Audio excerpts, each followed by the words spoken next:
Dear students, welcome again. Previous lecture में हम HSAB concept समझने का प्रयास कर रहे थे। मैंने बताया था कि HSAB कंसेप्ट समझने के लिए ये तीन कंसेप्ट्स या ये तीन टर्म्स क्लियर होनी चाहिए। Lewis acid and base concept, coordinate covalent bond and polarisation. Lewis acid and base concept के बारे में हमने कल बात की थी। थोड़ा सा कोऑर्डिनेट कोवेलेंट बॉन्ड के बारे में भी मैंने बताया था। कुछ पॉइंट्स जो मैं यहाँ पर कोऑर्डिनेट कोवेलेंट बॉन्ड या उपसहसंयोजक बंध में और ऐड करना चाहूँगा वो ये हैं। कल हमने कोऑर्डिनेट कोवेलेंट बॉन्ड का टिपिकल एग्जांपल लिया था NH3 और BF3 के बीच में, जिसमें बताया था कि NH3 के पास एक लोन पेयर ऑफ इलेक्ट्रॉन होता है। ये वो इलेक्ट्रॉन पेयर है जिसने कि NH3 में बॉन्डिंग में पार्टिसिपेट नहीं किया है। ये NH3 का लोन पेयर BF3 के साथ बॉन्ड बना सकता है, जिसे हम कोऑर्डिनेट कोवेलेंट बॉन्ड कहेंगे, क्योंकि वर्चुअली इस बॉन्ड को बनाने में दोनों इलेक्ट्रॉन्स अमोनिया के नाइट्रोजन के ही होंगे। इस बॉन्डिंग मैकेनिज्म को समझने के लिए इन दो इलेक्ट्रॉन्स में, जिसे मैंने लोन पेयर ऑफ इलेक्ट्रॉन कहा, एक इलेक्ट्रॉन नाइट्रोजन बोरॉन को देता है। ऐसा करने पर नाइट्रोजन के ऊपर एक पॉजिटिव चार्ज और BF3 में बोरॉन के ऊपर एक नेगेटिव चार्ज क्रिएट होता है। ये बिल्कुल उसी तरीके से सिमिलर है जैसे कि सोडियम क्लोराइड के फॉर्मेशन में जब सोडियम अपना एक इलेक्ट्रॉन क्लोरीन को देता है तो सोडियम के ऊपर एक पॉजिटिव चार्ज और क्लोरीन के ऊपर एक नेगेटिव चार्ज क्रिएट होता है। अब अमोनिया और BF3 दोनों के पास एक एक इलेक्ट्रॉन उपलब्ध है और ये दोनों इलेक्ट्रॉन अब शेयरिंग करके कोवेलेंट बॉन्ड बना लेंगे। क्योंकि ये स्पेशल प्रकार का कोवेलेंट बॉन्ड है, वर्चुअली दोनों इलेक्ट्रॉन्स नाइट्रोजन के ही थे, इसलिए हमने इसको एक अलग से नाम दिया कोऑर्डिनेट कोवेलेंट बॉन्ड। इस कोऑर्डिनेट कोवेलेंट बॉन्ड को हम दो स्ट्रक्चर से दिखा सकते हैं। पहला स्ट्रक्चर है जिसमें कि हम डेटिव बॉन्ड या डोनेटेड बॉन्ड के थ्रू इस कोऑर्डिनेट कोवेलेंट बॉन्ड को दर्शाते हैं, और दूसरा मेथड है इस तरीके से जिसमें हमने बताया है कि इनके बीच में बॉन्ड बना है, लेकिन क्योंकि नाइट्रोजन ने एक इलेक्ट्रॉन दिया था बोरॉन को, इसलिए नाइट्रोजन के ऊपर एक पॉजिटिव और बोरॉन के ऊपर एक नेगेटिव चार्ज क्रिएट होता है। कल हमने लुईस एसिड बेस कंसेप्ट देखा था और हमने कहा था कि जो इलेक्ट्रॉन देता है उसको हम लुईस बेस बोलते हैं। तो क्योंकि यहाँ पर अमोनिया के नाइट्रोजन ने इस बॉन्ड फॉर्म करने के लिए एक इलेक्ट्रॉन पेयर डोनेट किया है, इसलिए इसे हमने लुईस बेस कहा। जबकि BF3 ने इस बॉन्ड को बनाने के लिए एक इलेक्ट्रॉन पेयर एक्सेप्ट किया है या लिया है, इसलिए इसे हमने लुईस एसिड कहा। ध्यान दीजिएगा, मैंने कहा है कि अमोनिया एक इलेक्ट्रॉन पेयर डोनेट कर रहा है बॉन्ड बनाने के लिए। मैंने ये नहीं कहा है कि अमोनिया का नाइट्रोजन दो इलेक्ट्रॉन बोरॉन को दे रहा है। ज़्यादातर बुक्स में ये मिसकंसेप्शन है। इस process of coordinate covalent bonding में देने वाला बेस लेने वाला एसिड हो गया। अगर इसे हम कंपेयर करें मेटल लिगेंड बॉन्डिंग में, तो लिगेंड इलेक्ट्रॉन देता है और मेटल इलेक्ट्रॉन लेता है, इसलिए मेटल एसिड है, लिगेंड बेस। अब ये बात अपने आप में थोड़ी सी कंफ्यूजिंग है, क्योंकि मेटल्स को हम बेसिक मानते हैं। रीज़न, मेटल्स की टेंडेंसी होती है इलेक्ट्रॉन लूज करने की।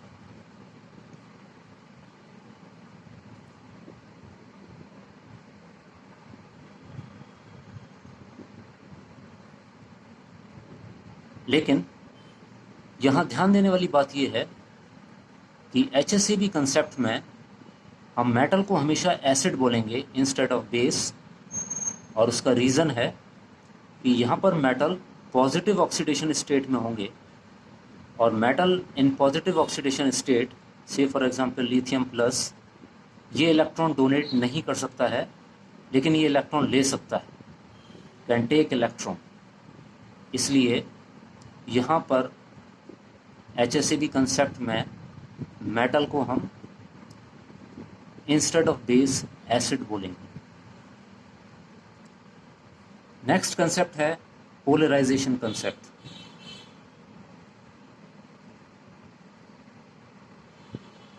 हम ये मानते हैं कि कोई भी बॉन्ड या बंध 100% ना तो आयोनिक होता है, ना ही कोई भी बॉन्ड 100% कोवलेंट होता है। अगर आयनिक परसेंटेज ज़्यादा है तो हम ऐसे बॉन्ड को आयनिक बॉन्ड बोल देते हैं, and vice versa, covalent percentage ज़्यादा है तो उस बॉन्ड को हम कोवलेंट बॉन्ड बोल देते हैं।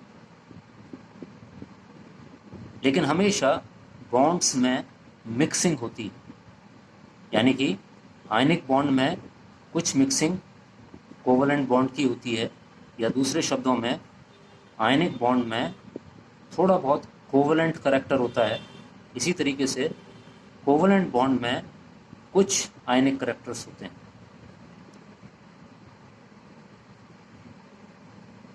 आयनिक बॉन्ड्स में कोवलेंट करैक्टर को समझाने के लिए, आई रिपीट, आयोनिक बॉन्ड्स में कोवलेंसी को समझाने के लिए जो सबसे अच्छी थ्योरी है वो कासिमिर फायंस ने दी। आई रिपीट, आयनिक बॉन्ड में कोवलेंसी को समझाने के लिए जो सबसे अच्छी थ्योरी, जिसे हम क्वांटिक्यूल थ्योरी बोलते हैं, वो कासिमिर फायंस ने दी। और उन्होंने बताया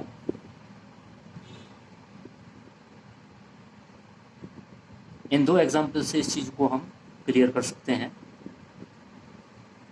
लिथियम आयोडाइड के केस में लिथियम का साइज छोटा होता है, ये पॉजिटिवली चार्ज है, जबकि आयोडाइड आयन बड़ा होता है, ये नेगेटिवली चार्ज है।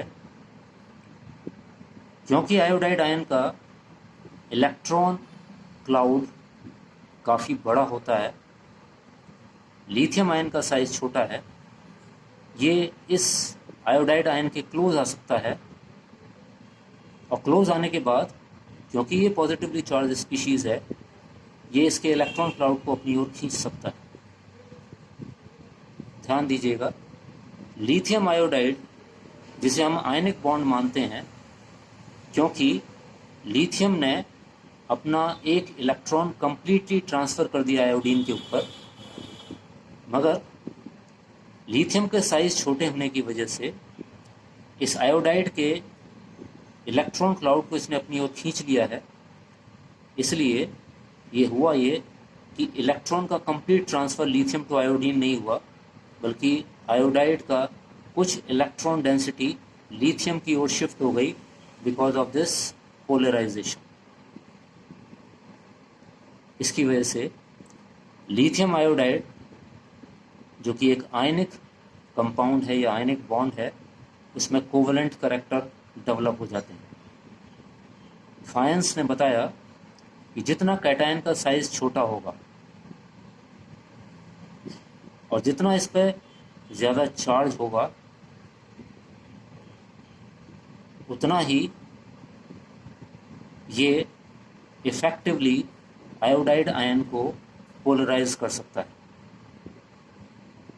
ठीक इसी तरीके से जितना एनायन का, नेगेटिव आयन का साइज लार्ज होगा, यानी उस पर चार्ज हाई होगा,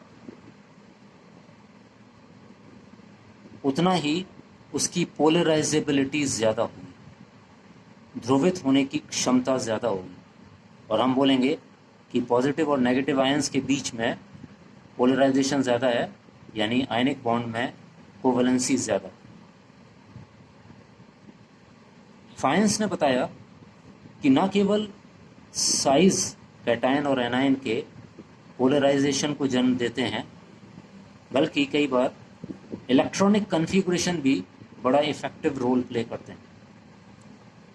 फॉर एग्जांपल सिल्वर क्लोराइड, यहाँ पर सिल्वर का साइज क्लोराइड के साइज से कंपैरेबल, क्योंकि सिल्वर का साइज बड़ा है, क्लोराइड का साइज भी बड़ा है, इसलिए यहाँ पर कैटायन इफेक्टिवली इस क्लोराइड आयन या नेगेटिव आयन के इलेक्ट्रॉन क्लाउड को अपनी ओर नहीं खींच सकता बिकॉज ऑफ साइज। लेकिन उसके बाद भी ये सिल्वर आयन इस क्लोराइड आयन को बहुत ज़्यादा पोलराइज करता है, और इसी वजह से सिल्वर क्लोराइड में इतने कोवेलेंट कैरेक्टर्स पैदा हो जाते हैं कि सिल्वर क्लोराइड वाटर में इंसॉल्युबल हो जाता है, पानी में अविलेय होता है। इसका रीज़न है इसका इलेक्ट्रॉनिक कन्फिगुरेशन।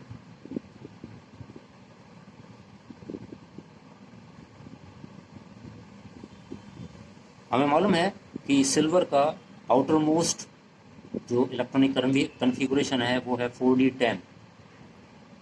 डी ऑर्बिटल्स का शील्डिंग इफेक्ट लेस होता है,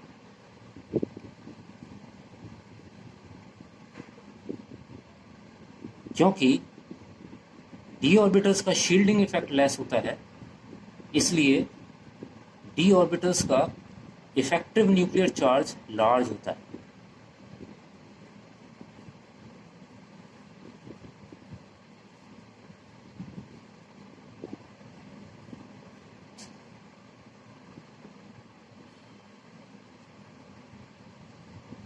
इफेक्टिव न्यूक्लियर चार्ज ज़्यादा होता है, इसका मतलब है कि सिल्वर आयन के सेंटर में से जो पॉजिटिव चार्ज है वो इफेक्टिवली ये क्लोरीन महसूस कर पा रहा है, क्योंकि ये पॉजिटिव चार्ज इस क्लोरीन को ज़्यादा महसूस हो रहा है, इसलिए इसका जो इलेक्ट्रॉन क्लाउड है वो सिल्वर की तरफ अट्रैक्ट होगा। दैट मीन्स इसका जो इलेक्ट्रॉन क्लाउड है वो डिस्टॉर्ट हो जाएगा, और यहाँ पर अगेन कोवेलेंट कैरेक्टर्स डेवलप हो जाएंगे।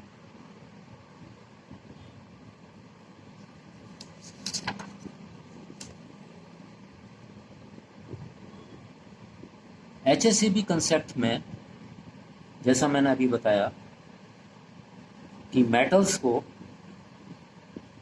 हम एसिड मानेंगे, क्योंकि मेटल्स पॉजिटिव ऑक्सीडेशन स्टेट्स में होंगे।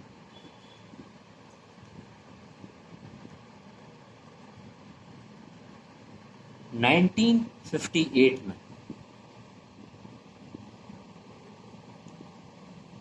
3 साइंटिस्ट थे, एहरलैंड, डेविस एंड चैट।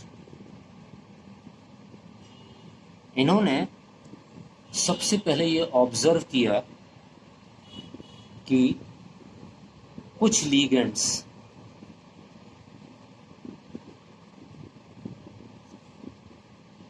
इस तरीके के मेटल आयन से जुड़ना पसंद करेंगे, यानी इन हैवी मेटल्स के साथ जुड़ना कुछ लीगेंड्स पसंद करते हैं, जबकि कुछ दूसरे लीगेंड्स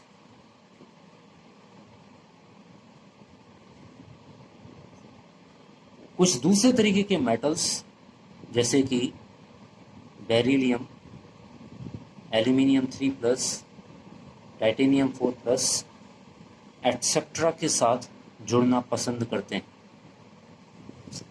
जब उन्होंने इस तरीके से मेटल और लीगेंड्स की प्रेफरेंसेस को स्टडी किया तो उन्होंने मेटल्स को 2 ग्रुप्स में डिवाइड कर दिया। Group A metal and group B metals.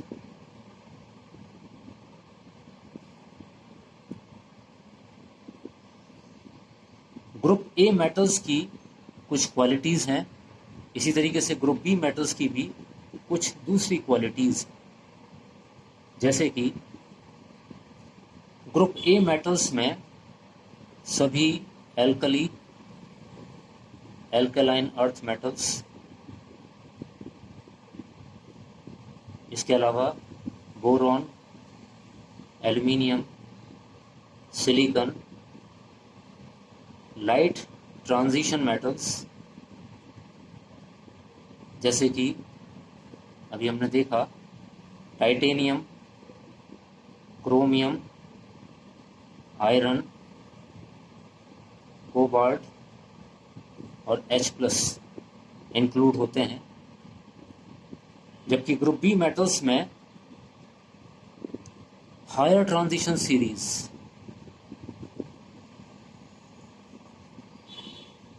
के मेटल्स इंक्लूड होते हैं, जिनकी की लोअर ऑक्सीडेशन स्टेट्स होती हैं। जैसे फॉर एग्जांपल कुछ हमने अभी ऊपर देखे थे, silver plus, mercury 2+, palladium 2+, platinum 2+, magnesium 2+, etcetera. In group A और ग्रुप बी मेटल्स में कुछ डिफरेंसेस हैं, जैसे कि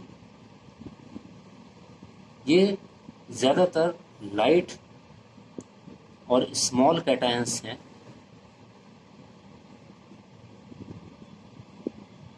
जबकि ये रिलेटिवली हैवी मेटल्स।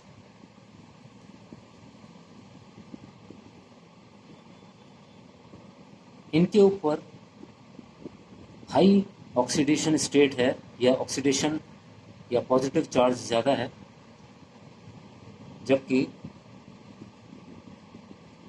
इनका लोअर चार्ज मेटल्स।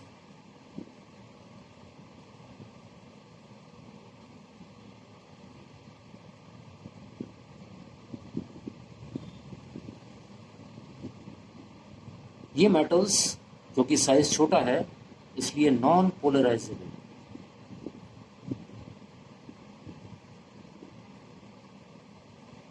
क्योंकि ये मेटल्स लार्जर इन साइज हैं,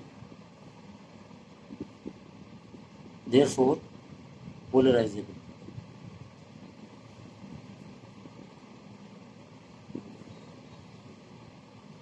ध्यान देने वाली बात यह है कि न केवल नेगेटिव आयंस का पोलराइजेशन हो सकता है, लेकिन अगर मेटल का साइज बड़ा है तो वो भी पोलराइज हो जाता है।